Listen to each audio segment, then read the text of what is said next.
Our special guests, Shannon Rubicam and George Merrill of Boy Meets Girl on Rocky Street Music. George Merrill and Cheryl Rubicam of Boy Meets Girl wrote 2 number 1 hits for Whitney Houston, How Will I Know and I Want to Dance with Somebody. They had a chance to meet Whitney Houston, and of course, like all of us, were completely shocked with her death. We talk I Want to Dance with Somebody with George and Shannon on Rocky Street Music. Was it kind of same with I Want to Dance with Somebody? Was it sort of that sort of same transformation that you saw? Yeah, what did it sound like in the beginning? Yeah. You mean our version of Yeah. I Want to Dance with Somebody? It was a pop rock version. Yeah.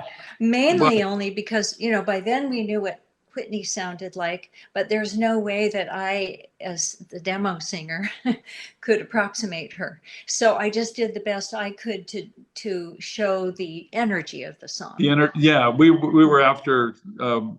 Yeah, actually, that's well put. I'm a lyricist. Yeah, I'm a journeyman. I can get by, but boy, she just draws those other level of ideas, or the simplicity of I want to dance with somebody. I want to dance with somebody, feel the heat, yeah, with somebody who loves me. She throws those little extra things in there that are simple, but full of depth. Thank you.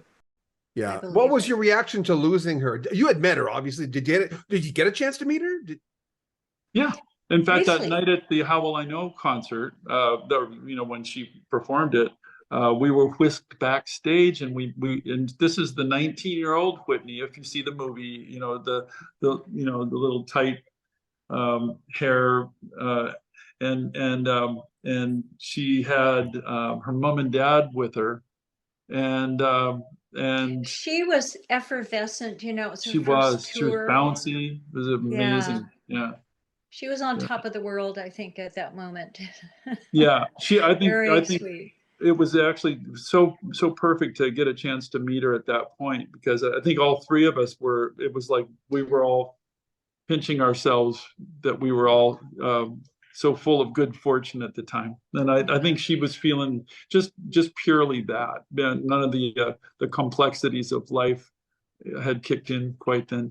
But we were feeling what a large portion of music lovers were feeling when we heard about her death. It was hard to believe. It was stunning. And I don't think it really hit me until I had the TV on. They televised her funeral. And when I saw her mom following Whitney's coffin down the aisle, I think it was an overhead shot, and you could see her just stumble, and everybody's trying to hold her up by her elbows. That just brought me to tears, because I just really felt the loss, and I felt it through what I saw of her mother, I think, is how it got to me finally. Outside of music, what are you best at? What do you feel that you're best at? I'm a really good organizer. I could have been Marie Kondo. Oh, you are a good organizer. I would say if that's a very good claim to fame, though.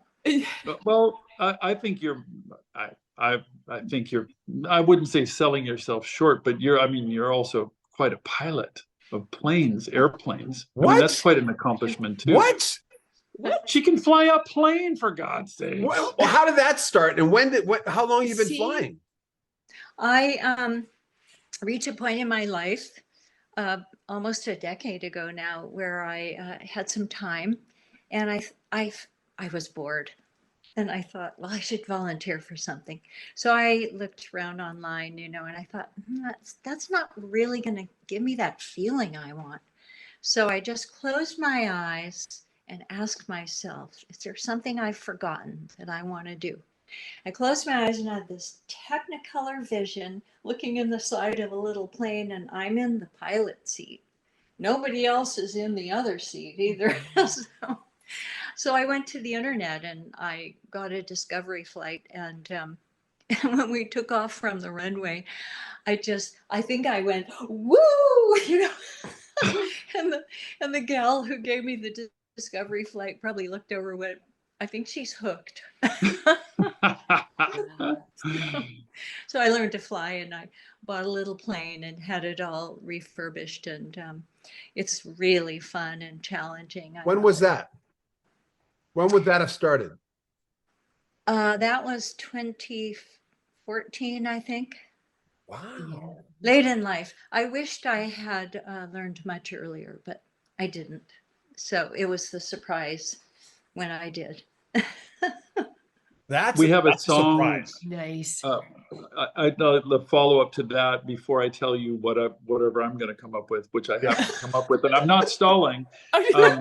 Is Shannon and I wrote a song called Night Flight that goes back to about 1978 or 1980. I think we wrote that song, and actually it might have been and in that song, she sings about snowflakes strobing in the plain lights, luring me out to the edge of midnight in this aurora's vast beauty. I've gained the distance to Thank see. you. Yeah. And it's really the perspective when you're flying. Yeah. It's that you get to look down and see everything and what a gorgeous planet it is. And yeah. Really, but that's a great example of one of the things that I admire so much about Shannon, where she draws that stuff, where she finds that kind of. So what's the answer, George? Yeah. Okay. Well, my dad was a Boeing engineer. Oh wow. He is the chief tool designer of the 727, the 737, and the 747. Got to get on this. Yeah, and so Dad was an engineer, and he always kind of hoped that one of his two sons, was going to follow in his footsteps. Well, my brother didn't, so it was up to me. And at the age of 10, as I've said, I kind of had made my choice of what I was going to do, and he was supportive, but he was always kind of urging me toward being an engineer. He took me up to the Boeing plant and showed me the building of the 747 and how they attached the wing to the body, and it was just, it's going through stress tests, all this cool stuff. And well, wait a minute, you guys were in Seattle then? You were in Seattle? We're born and raised up the Northwest, yeah. Okay. In fact, we're part Canadian, just so you know. Yeah, I mean, and every once in a while we both kick in, and we start, we can help ourselves. We kind of like the accent comes up. So, but anyway, so getting back to the engineering thing, yeah, my dad was he was always urging me toward that, and so I think I have a latent engineer side. I love building things. I love looking at something and kind of figuring out the structural integrity of it, figuring out where its weakness and strengths are, and how to build things. I love that, and it's like so. I love building projects around the house, and I love getting into construction. I love being part of a crew and helping out. You do.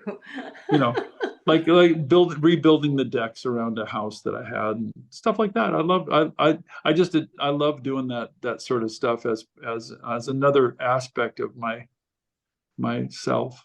We'll have more from Shannon Rubicam and George Merrill of Boy Meets Girl coming up in a few days. Keep coming back to the channel for more from Shannon Rubicam and George Merrill of Boy Meets Girl. And when the whole interview is available, we'll put the link at the very top of every video that features them, so it'll be easier for you to find.